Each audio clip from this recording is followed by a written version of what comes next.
Hello guys, welcome back to our channel. അങ്ങനെ ഋതികയുടെ മുഖത്തെ പാടുകളൊന്നും ആരും കാണാതിരിക്കാനായി മുല്ലപ്പൂക്കൾ കൊണ്ട് മുഖം മറച്ചുകൊണ്ട് താഴേക്ക് വരാനായി ആവശ്യപ്പെടുകയാണ് ദീപക്. ആ അവസരത്തിനെ തങ്ങൾക്ക് പറ്റിയ അവസരമായിട്ട് രാജുവും ഋതികയും കാണുകയാണ്. അങ്ങനെ ദീപകിനെയും കൊണ്ട് മണ്ഡപത്തിലേക്ക് കയറുന്ന അംബികയാണ് കാണിക്കുന്നത്.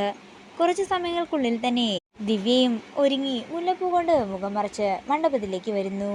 അങ്ങനെ ഋതിക മണ്ഡപത്തിലേക്ക് വന്നിരിക്കുമ്പോൾ അംബിക രാധയെ നോക്കി മനസ്സിൽ പറയുകയാണ്, നിങ്ങൾ മനസ്സിൽ ആഗ്രഹിച്ചതൊന്നും നടക്കില്ല എന്ന് വരുമ്പോഴുണ്ടല്ലോ, നിങ്ങളുടെ മുഖത്തൊരു ഭാവം വരുന്നുണ്ട്, അത് ഈ അംബികയ്ക്ക് നന്നായി തന്നെ ഇഷ്ടപ്പെടുന്നുണ്ട് എന്നൊക്കെ സന്തോഷത്തോടെ പറയുകയാണ് അംബിക. അതേസമയം അവിടെ നിന്ന് രക്ഷപ്പെട്ട് മണ്ഡപത്തിലേക്ക് ഓടിയെത്തുന്ന പത്മാവതിയെയാണ് കാണിക്കുന്നത്.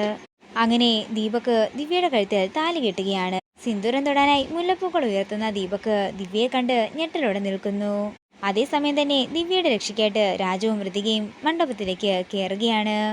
ചെയ്തത് തെറ്റാണെന്നുള്ള കുറ്റബോധം കണ്ടാണ് അന്ന് അവൾ ആ സത്യങ്ങളെല്ലാം എല്ലാവരുടെ മുമ്പിൽ തുറന്നു പറഞ്ഞത്. ഇത് കേൾക്കുന്ന രാജു ദേഷ്യത്തോടെ പറയുകയാണ്, പിന്നെ കുറ്റബോധമാണല്ലോ, പ്രായമായ അസുഖബാധിതയായ ദിവ്യയുടെ അമ്മയെ വീട്ടിൽ ചെന്ന് ഭീഷണിപ്പെടുത്തുകയാണ് ഈ ദീപക് ചെയ്തത്. ആ ഭീഷണിയിൽ പേടിച്ചു മാത്രമാണ് ദിവ്യ കള്ളങ്ങൾ പറയുകയും ഇവിടെ നിന്ന് പോവുകയും ചെയ്തത്. ഇത് കേൾക്കുന്ന എല്ലാവരും ഞെട്ടലോടെ നിൽക്കുമ്പോൾ ആകെ തകർന്ന മട്ടിൽ നിൽക്കുകയാണ് അംബികയും ദീപക്കും. ഇതോടുകൂടി പ്രൊമോ വീഡിയോ ഇവിടെ അവസാനിക്കുകയാണ്. വീഡിയോ ഇഷ്ടമായെങ്കിൽ മറക്കാതെ ലൈക്ക് ചെയ്യുക, ഷെയർ ചെയ്യുക, കമൻറ്റ് ചെയ്യുക. കൂടുതൽ സീരിയൽ അപ്ഡേറ്റ്സിനായി മറക്കാതെ സബ്സ്ക്രൈബ് ചെയ്യുക.